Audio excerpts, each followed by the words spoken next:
धीरज खुशी के आंसू को पोंछता है और उसके चेहरे को पकड़ ऊपर करता है और अपने होंठ खुशी के होंठ पर रख देता है। वहीं खुशी धीरज के एहसास को पाकर शांत हो जाती है और उसके हाथ खुद ही उसके कंधे पर चले जाते हैं।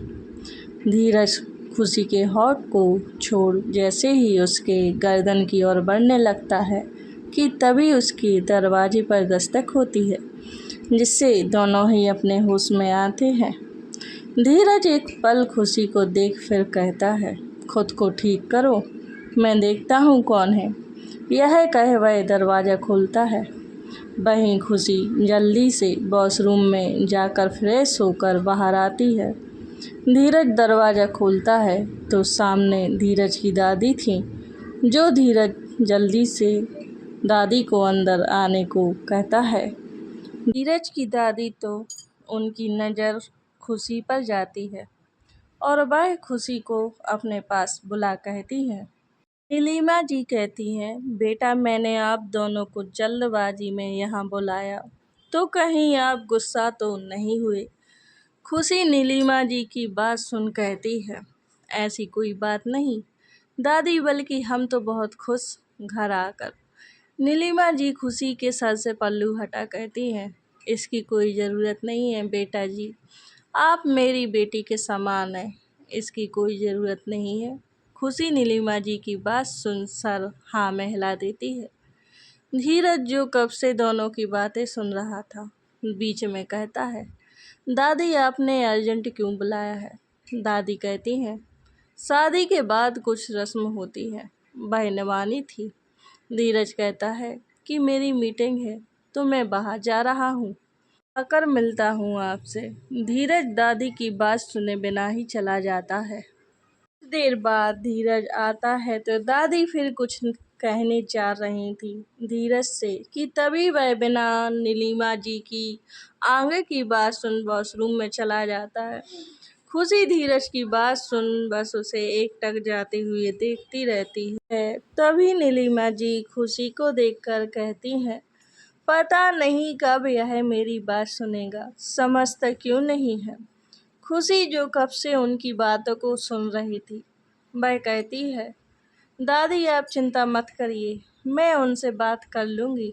शांति जी नीलिमा जी से कहते हैं, क्या हुआ। नीलिमा जी उदासी से अपना सर हिला देती हैं तो शांति जी कहती हैं, चिंता मत करो, आज नहीं तो कल वह मान जाएगा, तू उदास मत हो। एक कह वह उनको चाय का कप दे देती हैं। आप दोनों बातें करिए, हम खाना बना लेते हैं, वह लोग भी आते ही होंगे।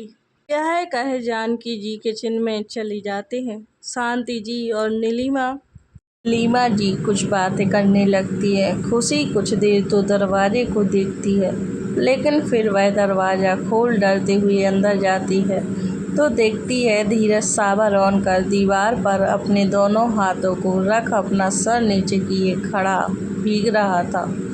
उसने अपने कपड़े भी नहीं उतारे थे। खुशी धीरज को ऐसे देख कुछ पलों से देखती है, फिर वापस जाने के लिए जैसे ही मुड़ती है वैसे ही धीरज उसके हाथ को पकड़ लेता है, जिसे महसूस कर खुशी रुक जाती है और उसकी धड़कन तेज हो जाती है।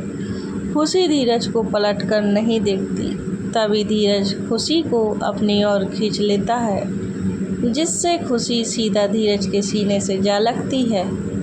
दोनों ही सावर के पानी में भीग रहे थे। खुशी अपना सर उठा धीरज की ओर देखती है। धीरज खुशी की आंखों में देख रहा था और एक हाथ उसकी कमर पर रख अपनी तरफ खींचता है, लेकिन खुशी धीरज को दूर कर देती है और बाहर निकलने लगती है, लेकिन धीरज खुशी को फिर अपनी तरफ खींच लेता है। तभी खुशी का भाई आदित्य खुशी को ढूंढता हुआ धीरज के कमरे में जा पहुंचता है। खुशी तू कहाँ है, आदित्य कहता है। धीरज अंदर खुशी को साइड कर हल्का सा दरवाज़ा खोल आदित्य से कहता है, तुम्हारी दी कहाँ है पता नहीं, लेकिन मेरा एक काम कर दो, मेरे पास कपड़े नहीं हैं तो नीचे मेरा बॉडीगार्ड टाइगर होगा, उससे मेरे कपड़े लेकर आ जाओ।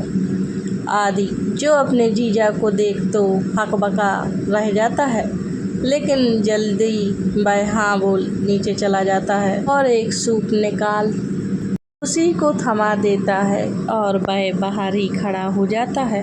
तभी आदित्य कमरे में आ जाता है। लीजिए, जीजू को कपड़े थमा जाने लगता है। तभी वह रुक जाता है और कहता है, दी ने बताया नहीं वह कहाँ गई है। आदि की बात सुन उसे देख कहता है, अपनी उसी कोल्ड वॉइस में कहता है, एक बार छत पर देख लो, शायद वहाँ हो। यह कह वह चुप हो जाता है।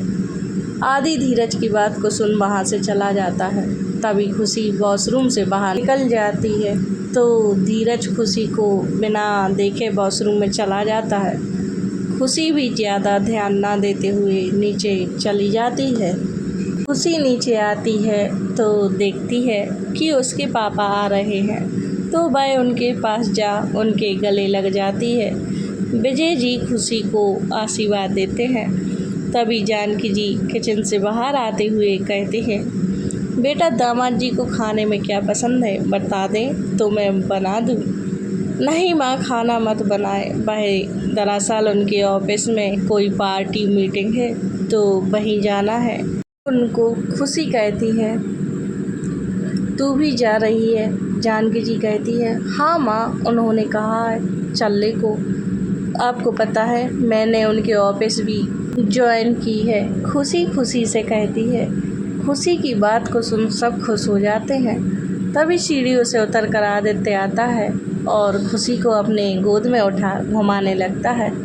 वही खुशी ऐसे अचानक उठाए जाने से हड़बड़ा जाती है, लेकिन आदि को देख शांत हो जाती है। तभी आदि उसे नीचे उतार कहता है, आदित्य कहता है, दी आप कहाँ थी? मैंने आपको पूरे घर में ढूंढा पर आप मिले ही नहीं, कहाँ गए थे? खुशी, वह तो मैं नहा रही थी, खुशी जल्दबाजी में कह जाती है। आदित्य, पर वॉशरूम में तो यह कह वह चुप हो जाता है, जैसे वह समझ गया हो। खुशी आदि की बातों को समझ कहती है, तूने अपने कमरे में देखा था? आदि जल्दी से ना में सर हिला देता है। खुशी, हम तुम्हारे रूम में थे, समझ आई हमारी बात? आदि खुशी की बात को समझ बस हाँ में सर हिला देता है। माँ, हम जा रहे हैं रेडी होने, ठीक है? यह कह खुशी चली जाती है। आप सब चलिए, चलकर कुछ खा लीजिए, जानकी जी कहती हैं। उनकी बातों को सुन सभी डाइनिंग चेयर पर आकर बैठ जाते हैं।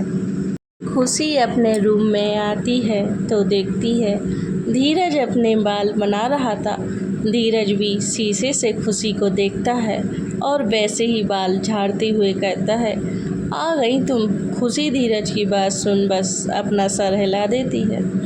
धीरज खुशी के पास उसका हाथ पकड़ रूम से निकल जाता है। खुशी बस हैरानी से उसे देखने लगती है।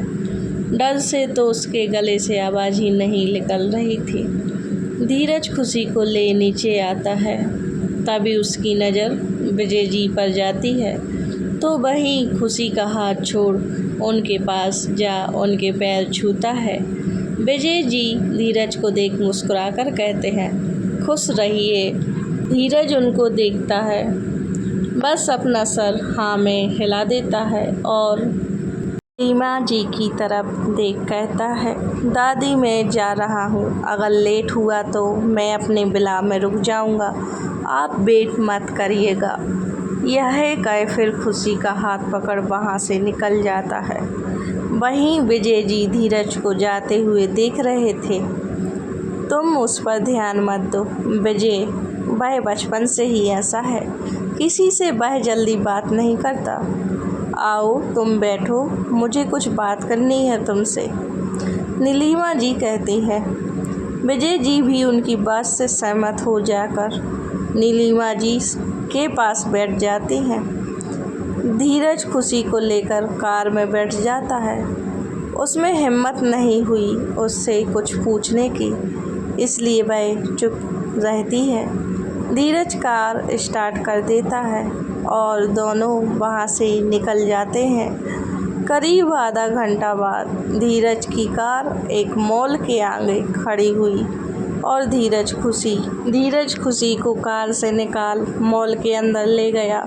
खुशी के मन में सवाल चल रहे थे कि वह यहाँ क्यों आए हैं, लेकिन वह कुछ पूछता उससे पहले धीरज खुशी को लेकर लेडीज सेक्शन में ले गया।